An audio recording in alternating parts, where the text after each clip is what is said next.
President Kennedy's UFO quest led to his assassination and a deep state coup.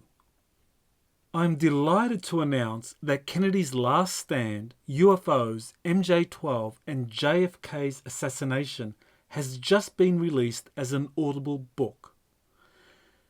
This book explains how Kennedy acquired a deep knowledge of UFOs, also known as flying saucers, and their origins during his military service for the Office of Naval Intelligence in 1942 and his subsequent travel to occupied Germany in July 1945 as a guest of Secretary of the US Navy James Forrestal. Forrestal went on to become a founding member of the MJ-12 Special Studies Group, which was set up in September 1947 to oversee research and development of the flying saucer issue as it was then known. As a member of Congress and personal friend of Forrestal, who became the first Secretary of Defense in September 1947, Kennedy learned a great deal about research and development programs that had been set up for captured UFOs, some of which were extraterrestrial in origin. Other craft were German and demonstrated how close Nazi Germany had come to successfully weaponizing these for the war effort. After Forrestal was suicided, i.e. assassinated, in May 1949, Kennedy was cut out of the loop of information for more than a decade. After he was elected president in November 1960, he was warned by President Eisenhower how powerful and dangerous the MJ-12 group had become. Eisenhower privately shared advice on how best to gain access to the necessary information. As president, Kennedy began a number of efforts to learn about MJ-12 operations and what was occurring within the classified reverse engineering programs underway at top-secret facilities, especially those controlled by the CIA, such as Area 51. He was blocked at every turn by MJ-12 operatives, especially his first CIA director, Allen Dulles. It was only after Kennedy had finally reached an agreement on November 11, 1963 with Nikita Khrushchev on joint US-Soviet space and moon missions that he had finally achieved the means of forcing MJ-12 and the CIA to share the necessary UFO information with other branches of the US government. Kennedy's last stand provides extensive documentation and witness testimony explaining the different stages in Kennedy's efforts to gain access to classified UFO files and the threat he posed to the MJ-12 group.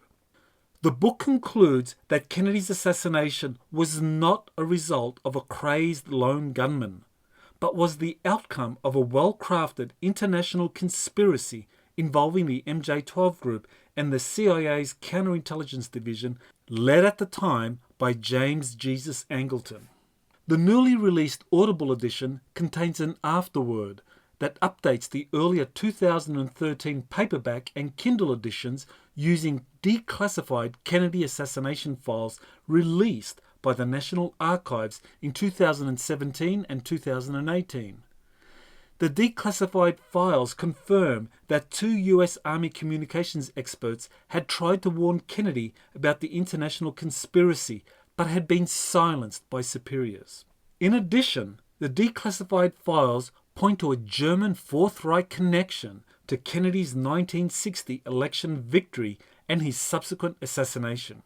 What needs to be emphasized is that the Kennedy assassination marked a coup by the MJ-12 group, which was affiliated with the CIA and the US military-industrial complex, which Eisenhower had warned about.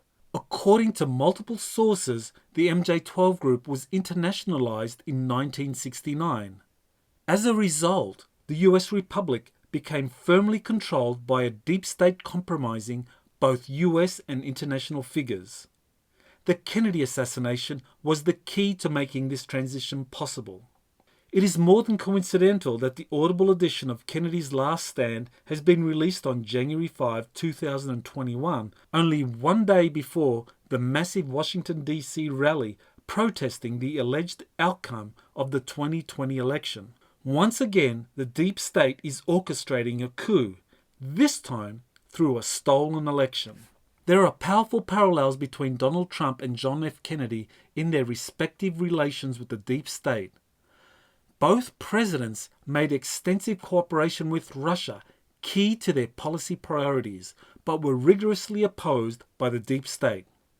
Both focused on greater international cooperation to peacefully resolve global conflicts, but were again opposed by the deep state's machinations to heighten these conflicts to fuel the armaments industry. Finally, both Trump and Kennedy skillfully used space programs as a means for gaining access to classified reverse engineering programs.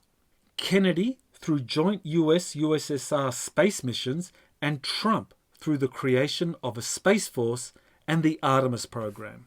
Yet again, the deep state opposed their respective efforts. The massive January 6 Washington, D.C. protests carries far more significance than merely overturning fraudulent election results. It threatens to expose the deep state behind the most recent coup effort and in the process cast light on the 1963 coup that changed America and the world forever. A second American Revolution to remove a deep state tyranny secretly imposed after President Kennedy's assassination is now underway. You can learn more about this second American Revolution in my upcoming 4-hour webinar on Saturday, January 23. Kennedy's Last Stand is a new audiobook release available today through Amazon.com and Audible.com. This has been Dr. Michael Sala with exopolitics.org. Thank you for subscribing to my Exopolitics Today podcast.